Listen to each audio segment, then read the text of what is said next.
तो दोस्तों टाइटल में आपने पढ़ लिया होगा कि आज हम यूजी इटाडोरी की नई पावर्स के बारे में जानने वाले हैं। और अगर आप मांगा के लेटेस्ट चैप्टर्स को फॉलो कर रहे होगे तो आपको पता है यूजी इटाडोरी अब मैदान में कूद चुका है सुकुना के खिलाफ और गोजो मर चुका है। अब गोजो वापस आएगा कि नहीं आएगा ये तो बाद में ही पता चलेगा। मे बी वो वापस आ सकता है या तो रीइंकार्नेट होके या किसी और फॉर्म में।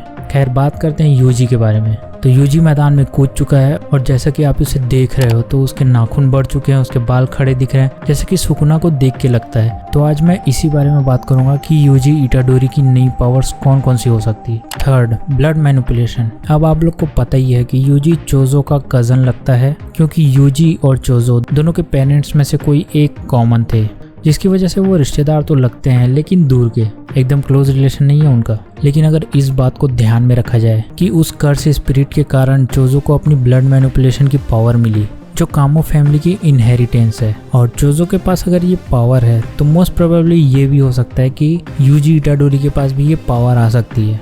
और इसमें जिस ब्लड को यूज किया जाता है उसे आप कर्स एनर्जी से बना भी सकते हो। तो इसका सीधा सीधा मतलब ये है कि आप खून की कमी से तो नहीं मरोगे। Second, soul manipulation. अब सोल मैनिपुलेशन मैं इसलिए बोल रहा हूँ क्योंकि गोजो ने खुद इटाडोरी को बोला था कि तुम्हारे पास सोल मैनिपुलेशन की ताकत है और ये बहुत ही रेयर टेक्निक है जो हर किसी के पास नहीं होती। हमने शिबुया आर्क में देखा कि ऐसी टेक्निक माहितो के पास थी जो एक स्पेशल ग्रेड के स्पिरिट में आता है, और उसने तो भाई इन सभी के नाक में दम करके रखा था।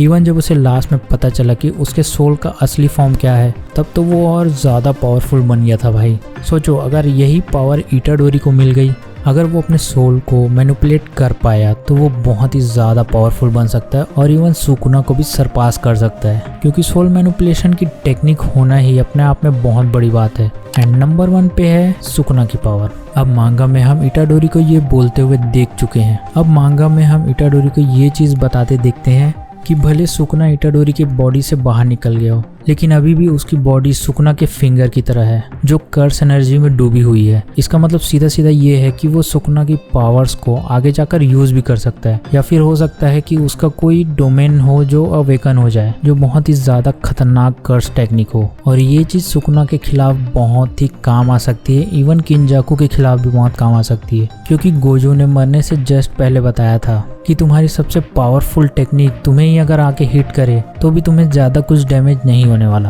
अगर ये बात सही होगी तो सुकुना इटाडोरी को ज्यादा डैमेज नहीं कर पाएगा, क्योंकि उस समय इटाडोरी के पास तो सुकुना की पावर्स ही होगी। और या फिर ये भी हो सकता है कि इटाडोरी का बॉडी खुद एक वेसल की तरह हो, तब फिर वो किसी और कर्स ऑब्जेक्ट को खाकर उसकी कर्स एनर्जी को यूज कर सकता है। तो बस मेरे हिसाब से तो यही 3 पावर लग रही है। और अगर एक्स्ट्रा पावर बोले तो इटाडोरी की फिजिकल स्ट्रेंथ बहुत ही तगड़ी है। मतलब मांगा में जब इटाडोरी और सुकुना की लड़ाई होती है तब सुकुना भी 1 सेकंड के लिए चौंक जाता है कि इस लड़के के पास इतनी ज्यादा स्ट्रेंथ कहाँ से आ रही है। और आप सभी को तो पता ही है कि फिजिकल स्ट्रेंथ जिसकी ज़्यादा होती है वो गोजो जैसे बंदे को भी मार सकता है। और इसका लाइव एग्जांपल आपने टोजी को देखा और अभी माकी भी है। ये दोनों की फिजिकल स्ट्रेंथ बहुत ही तगड़ी थी और उसके दम पर ही ये लोग अपना नाम बना पाए। मुझे इटाडोरी की मेन पावर्स यही तीनों लगी, और हो ना हो जब उसका डोमेन अवेकन हो जाएगा तो वो इन तीनों में से कोई एक ही पावर होगा। अगर आपको वीडियो अच्छी लगी तो वीडियो को लाइक करें और चैनल को सब्सक्राइब करें।